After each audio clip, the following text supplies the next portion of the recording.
સૌ વાલા મિત્રોને મારા જય સિયારામ. હું દુષ્યંત પાઠક શ્રી હનુમાનજી દાદાની અસીમ કૃપાથી એક નવા વિડીયો સાથે આપની સેવામાં ઉપલબ્ધ છું. તો વાલા મિત્રો, આજનો ઉપાય આ વિષયની અંદર તારીખ છે 12મી મે 2026 ને વાર છે મંગળવાર. પંચાંગની જો વાત કરું તો વૈશાખ મહિનો કૃષ્ણ પક્ષ ચાલી રહ્યો છે.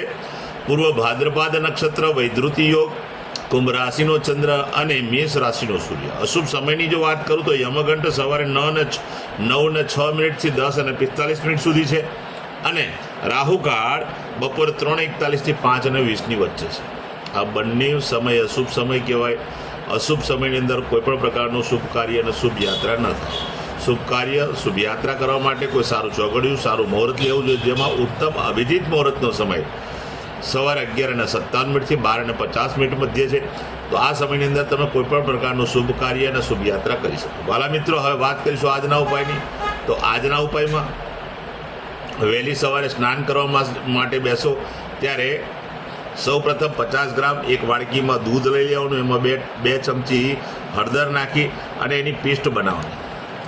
પેસ્ટ બનાવ્યા પછી તમે જ્યારે સ્નાન કરવા બેસો ત્યારે પહેલાં શરીરને ભીનું કરી દેવાનું પાણી રેડીને. પાણીથી શરીર ભીનું થઈ જાય પછી પેલી પેસ્ટ લગાડવાની છે આખા શરીર પર. માથાના વાળમાં, પગના તળિયામાં લગાવવાની નથી. ત્યાર પછી ચોખ્ખા પાણીથી નાહવાનું છે. સાબુ અને શેમ્પૂનો ઉપયોગ પણ કરી શકાય. આટલું કાર્ય થઈ જાય, સ્નાન કાર્ય થઈ જાય પછી તમે કપડાં પહેરી લેજો. કપડાં પહેરી અને સફેદ કાગળની અંદર અડધી ચમચી જેટલું સિંદૂર લેવાનું. એની પડીકી વાળવાની. 24 કલાક માટે પોતાના ઉપરના પોકેટમાં રાખવાનું. ત્યાર પછી પોતાના ઘરના ઉંબરા પાસે જવાનું. ત્યાં આગળ જઈને દૂધ પાણીથી એ ઉંબરાને શુદ્ધ કરવાનો. ત્યાં નમસ્કાર કરી આશીર્વાદ લેવાના છે. આટલું કાર્ય થઈ જાય પછી બિલકુલ સીધું સંધ્યાકાળે પશ્ચિમ દિશા તરફનું મુખ રાખવાનું. શ્રી હનુમાનજી દાદાને એક હનુમાન ચાલીસા, કાગ, ભૂષણડી, રામાયણજીનો પાઠ દાદાને અર્પણ કરવો. સૂતા પહેલાં પોતાની જ પથારીમાં બેસવાનું. પલાઠી વાળવાની. ઓમ કૃષ્ણાય વાસુદેવાય હરે પરમાત્મને પ્રણત ક્લેશનાશાય ગોવિંદાય નમઃ. આ મંત્ર યથાશક્તિ જપવાનો. બસ આટલું કરી લો એટલે આજનો ઉપાય પૂર્ણ થાય છે. જે મારા વાલા મિત્રનો જન્મદિવસ 12મી મે 2026 અને મંગળવારના દિવસે છે તેવા બધા જ વાલા મિત્રોને સૌપ્રથમ તો જન્મદિવસની શુભકામના. શ્રી હનુમાનજી દાદા તમારી મનોકામના પૂર્ણ કરે, તમને બલ, બુદ્ધિને વિદ્યા આપે અને તમારું અને તમારા પરિવારનું દાદા રક્ષણ કરે.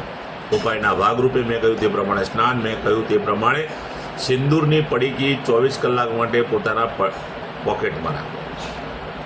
સૂર્યાસ્ત થાય તે પહેલાં તમારે જલેબી વેચવાની છે. જલેબી કેસરી રંગની આવે છે. એ જલેબી અથવા બુંદીના લાડુ બેમાંથી ગમે તે તમને જે પ્રાપ્ત થાય એ ભગવાન હનુમાનજી દાદાને ધરાવી અને બધાને વેચવાનું છે. બપોરના સમયે ગૌશાળાએ જવાનું, ગાયોની સેવા કરવાની, ગાયોને લીલું ઘાસ ખવડાવવાનું છે, ઘાસનું દાન આપવાનું છે. પોતાના ઘરે જે ભોજન બન્યું તે ભોજન પણ ગાયોને અર્પણ કરવાનું છે. સંધ્યાકાળ થાય ત્યારે પણ તમે એકમાત્ર કામ કરજો. કોઈ પણ ગરી મીઠાઈ, એમાં બુંદીના લાડુ હોય કે જલેબી હોય, એ તમે નાના નાના બાળકોને, જરૂરિયાતમંદ વ્યક્તિઓને, શ્રમિકોને બધાને વહેંચશો. તમને બહુ સારું પરિણામ પ્રાપ્ત થશે.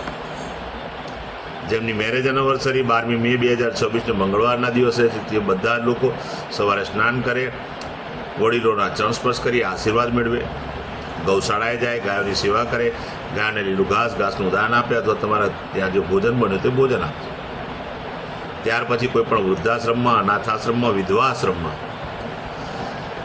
જરૂરિયાતમંદ વ્યક્તિઓને, શ્રમિકોને, બ્રાહ્મણને અથવા દેવ મંદિરે તમારે ચોખાનું, મસૂરની દાળનું દાન કરવાનું છે, તુવેરની દાળનું દાન કરવાનું છે, ગોળનું દાન કરવાનું છે, શાકભાજીનું દાન કરવાનું છે. બસ આટલું કરી લો. ભગવાનની કૃપા આખું વર્ષ પતિ અને પત્ની પર રહેશે. મારા બધા જ વિડીયો યુટ્યુબ પર હોય છે.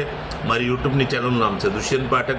મારી ચેનલને સબસ્ક્રાઈબ કરજો, બેલ આઇકન અવશ્ય દબાવજો. હું નિયમિત એક વિડીયો મૂકું છું. આ વિડીયો તમે તરત જ જોઈ શકો તે માટે બેલ આઇકન દબાયેલો હશે તો તમારા મોબાઈલ પર નોટિફિકેશન આવશે અને તમે મારો વિડીયો તરત જ જોઈ શકશો. વાલા મિત્રો, મારું ઇન્સ્ટાગ્રામ, ફેસબુકનું પેજ, એનું નામ પણ દુષ્યંત પાઠક છે. મારા પેજને ફોલો કરજો, લાઇક કરજો અને મારા બધા જ વિડીયોને શેર કરજો. એનું એક જ કારણ છે, કોઈ જરૂરિયાતમંદ વ્યક્તિ જે સંઘર્ષમાં ફસાયેલો હોય એ આ વિડીયો જોશે, ઉપાય કરશે તો ભગવાન એનું પણ કલ્યાણ કરશે. હું નિયમિત એક વાત કહું છું કે મારો વિડીયો એક વખત જોવાથી કે એક વખત ઉપાય કરવાથી 24-48 કલાકમાં રિઝલ્ટ નહીં આવે, એટલે કરશો જ ના. જો તમારા જીવનમાંથી તમારે સંઘર્ષને દૂર કરવો હોય તો મારા નિયમિત વિડીયો જોજો અને નિયમિત ઉપાય કરજો, તો તમારા જીવનમાંથી સંઘર્ષ દૂર થશે. નવા વિડીયોમાં ફરીથી મળીશું. આપ સૌને મારા જય શ્રી રામ.